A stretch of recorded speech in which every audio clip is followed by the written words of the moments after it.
Okay guys, what I have going on here is I'm going to install a well this weekend at my son's property. So I've got all the pieces laid out here, and what I was trying to do was make sure that I had everything that I needed and it was going to fit, because things are readily available here at my home versus where we go to the property. The stores up there are kind of far apart and they don't have a lot of stuff. So what I have here is I have a pitcher pump with some reducers that go from 1.25 inches to 2 inch, and this is a 2-inch pipe. I've got 15 feet of 2-inch galvanized pipe, and then I've got about 3 feet for this sand point. This sand point is 2-inch in diameter as well, that matches the pipe.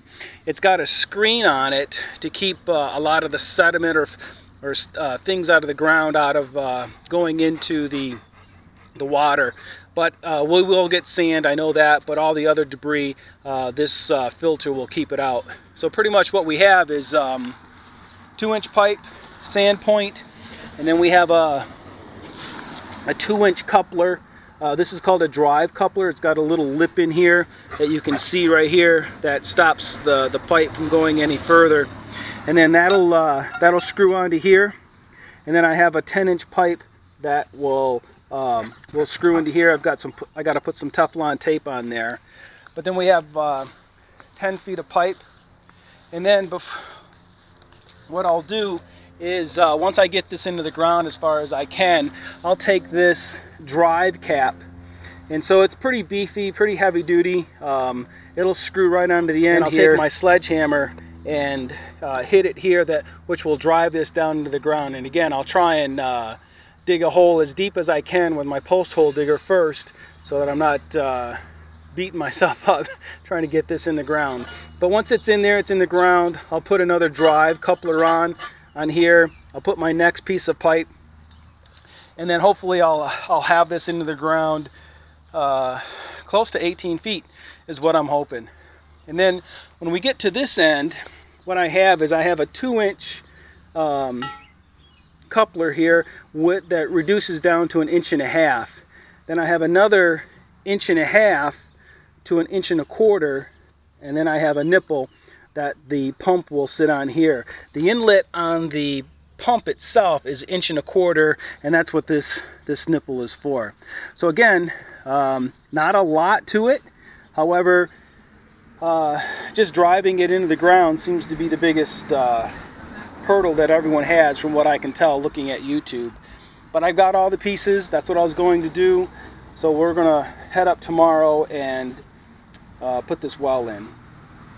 One key thing to remember when you're putting your pieces together is that most pitcher pumps, such as this, are only rated for 20 feet or less.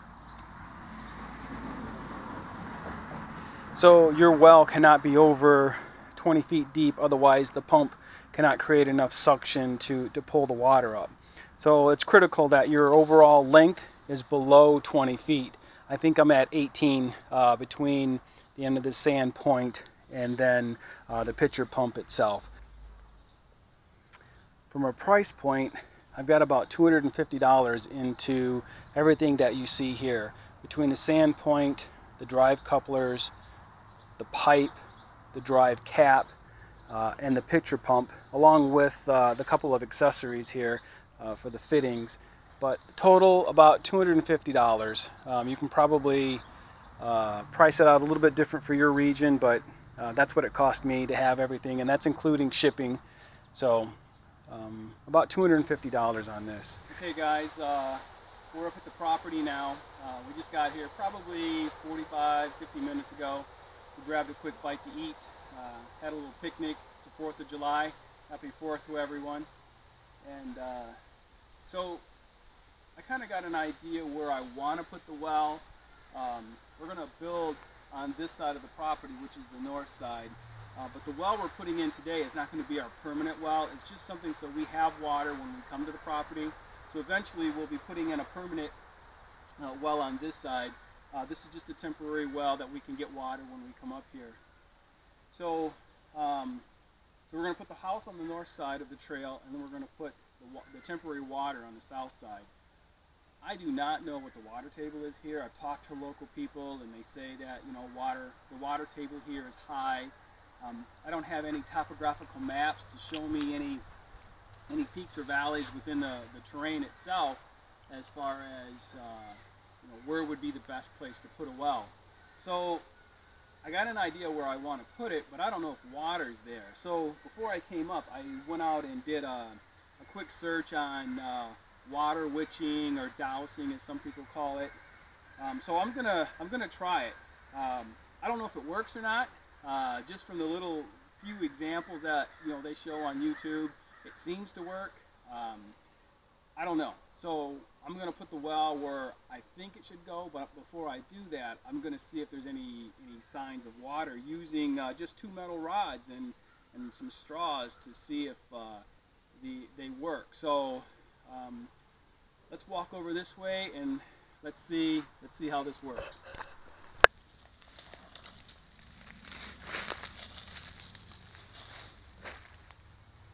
Okay, well, I got something here just a few feet off the trail. I want it back a little bit, so let's just keep walking and see what happens here. Oh, they straightened out. Go ahead and back up, maybe.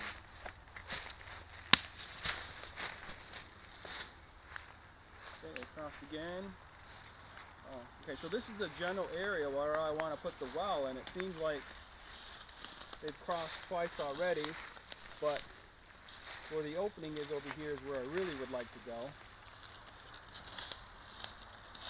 Oh, so this is pretty much where I want to put it right here. They cross pretty well.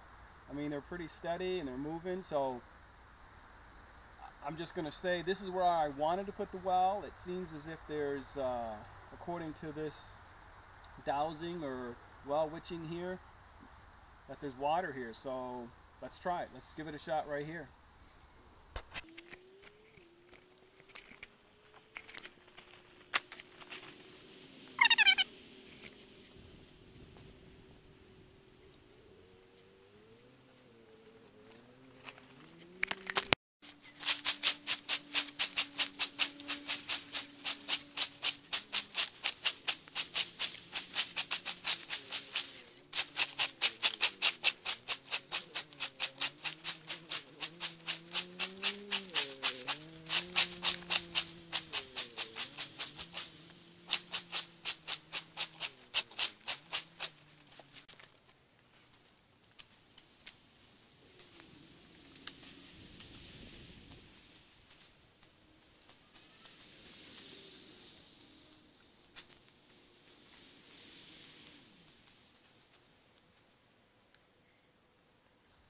One of the key things that I have to my advantage here is that this is very sandy soil.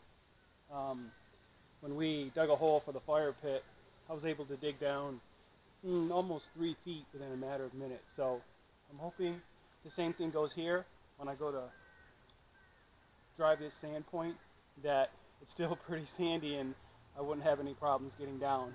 I'm just hoping I hit water. So let me finish clearing this out, and then we'll get started digging a hole.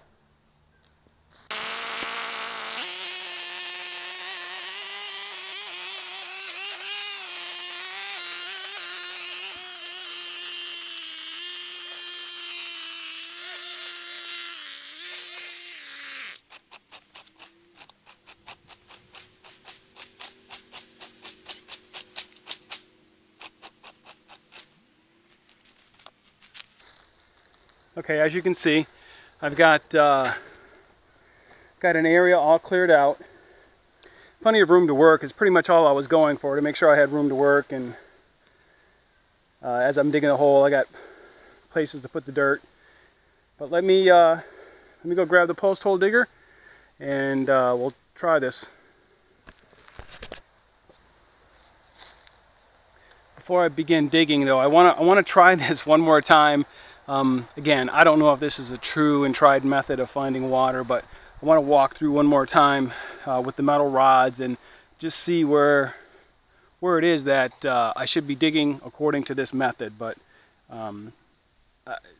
We'll just see. I guess I'm trying to prove it to myself, or if this does work, I want it on film. So that's pretty much what I'm doing right now.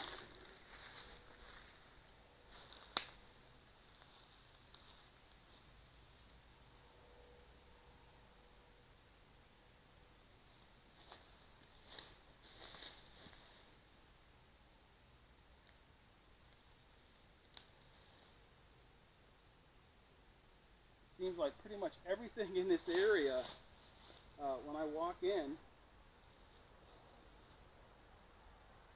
there's water. I mean, it crosses. So I'm not doing anything. I got them in straws, and they're moving. So I think I'm gonna do it right here in the center, just because every time I get to this spot, they cross. So I hope you can see that on camera. I'm not doing anything. So I'm going to start right here in the center and start digging.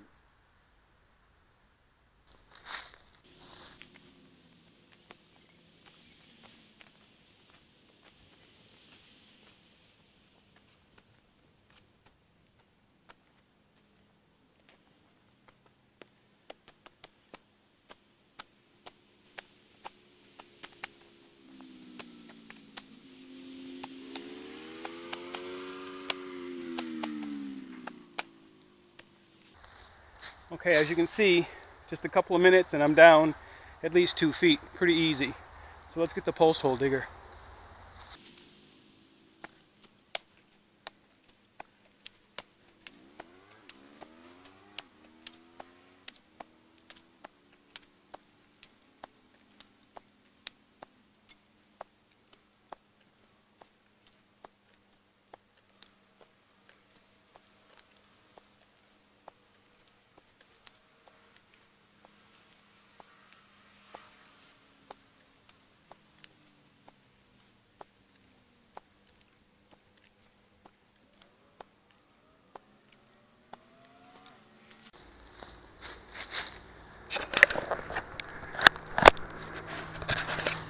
I want you to see that it's just really fine sand, almost like play sand.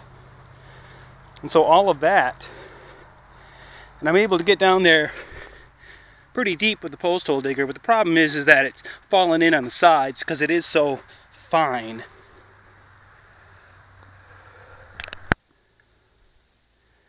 But easy digging, very easy digging, not too many roots, but very fine. So let me dig a little bit more. Let me see what I can get out of there, and then before I place the sand point in the pipe. So one of the first things we got to do is we have to put the drive coupler onto the sand point. So just with a couple of pipe wrenches, tighten that down, and just making sure that it's snug. And before you put the drive coupler on, wrap the threads with Teflon tape.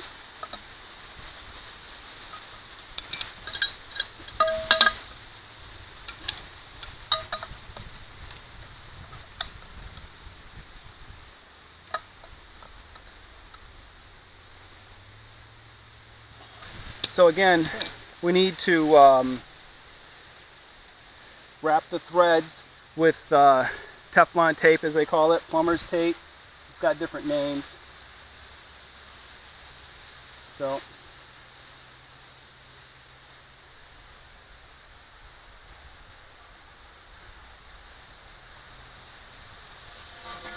trying to keep it out of the dirt, of course. But, yeah.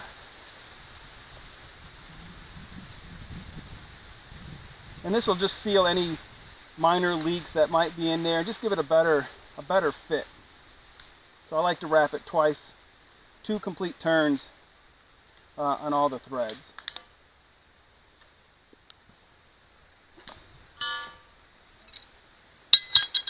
And then we just take the coupler here, and then we just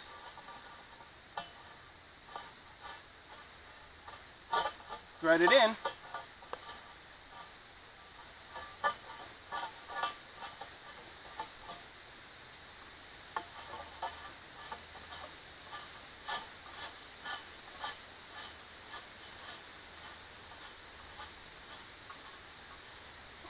Then I'll take the pipe wrenches and tighten that up, and then we'll be ready to put it in the ground.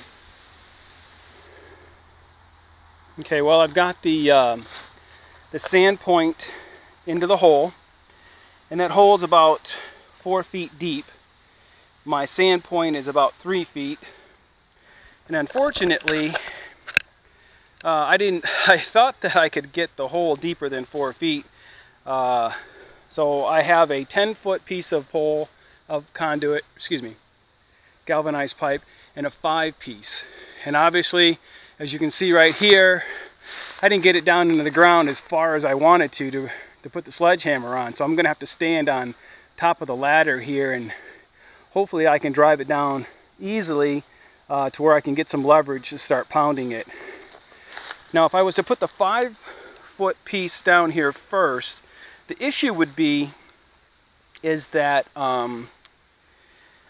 it would be fine for driving. I could get it down in there, but then when I go to put the 10-foot piece on, I'm back in the same predicament, and then I couldn't tighten it down into the hole really tight. Couldn't get my wrenches down there. So I'm going to try and drive this 10-foot piece in first and see how it goes. Again, the digging here went very easy. It's still really soft down in there. When I plunged the sand point in, it went in, you know, several inches. So the sand is still pretty soft. So I'm hoping that just with a few whacks with a sledgehammer on top of the ladder that I can drive it down to where I can get more leverage.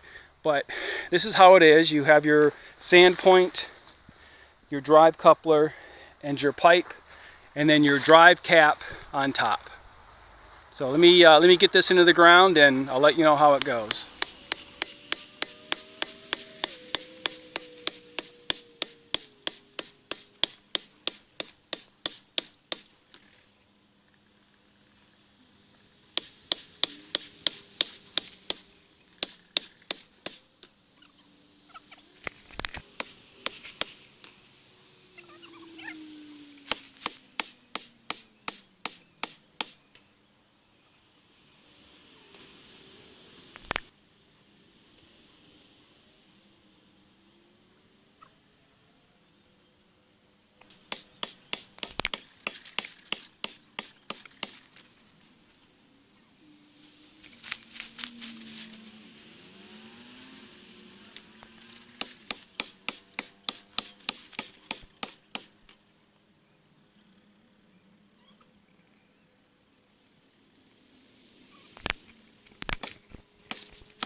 Okay, well, and I mean that well, I got the pipe down into the ground 13 feet, but the problem is my cap, my drive cap, will now not come off.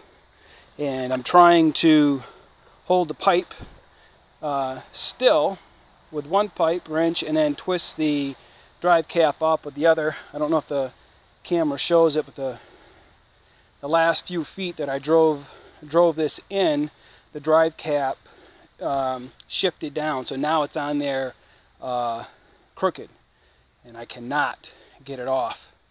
The only thing that when I go to turn that, the whole pipe turns, and I really don't want that. So I got myself in a little bit of a dilemma here. I got this down as far as I really wanted to, so I could put the next piece on, which was going to be about 5 feet. And then, like I said, the last 6 or 7 hits, I kind of noticed the drive cap going crooked a little bit, but it was going down, the pipe was going down really well. So I said, well, let me just finish this drive, and unfortunately the drive cap is now stuck on there. I'm not sure how to get it off other than to cut it off, and I did not bring any tools. But as you can see, the hole is slowly filling in. I've got the pipe down in there 13 feet. So from the ground level down, I've got 13 feet of pipe, and I can't get the cap off to see if I got any water. So I don't know what I have down there just yet, but it's in there 13 feet. But I don't know if I'm going to go any further if I can't get this drive cap off. So I'm going to play around with it for a couple more minutes, see if I can't get some leverage to try and twist that cap off. If not, I'll have to leave it for now. I'll cover the hole and then come back with my tools to cut the cap off.